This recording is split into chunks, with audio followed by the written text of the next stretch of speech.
Што е проблемот со актуелната власт која дојде на позиции преку искористување на овој историски анимозитет, па и омраза за мене тотално неразбирлива кон еден народ соседен, како што е Бугарија.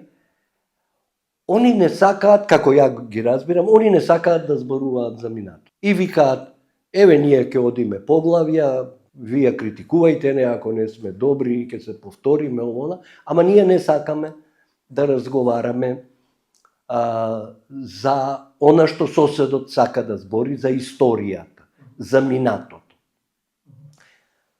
Океј, ако можеш да го изведеш тоа, ајде. Ма не можеш. Очигледно дека не може. Не може, затоа што за бугарите е исто важно. Јас би рекол следново.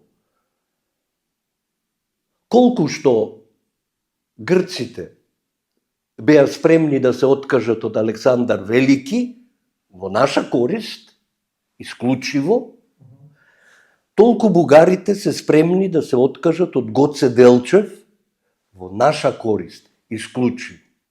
И пак треба тогаш да се мисли. Мислам дека сегашната структура е заробеник на победата своја. И они не можат ништо тука да сменат до крајот на мандатот.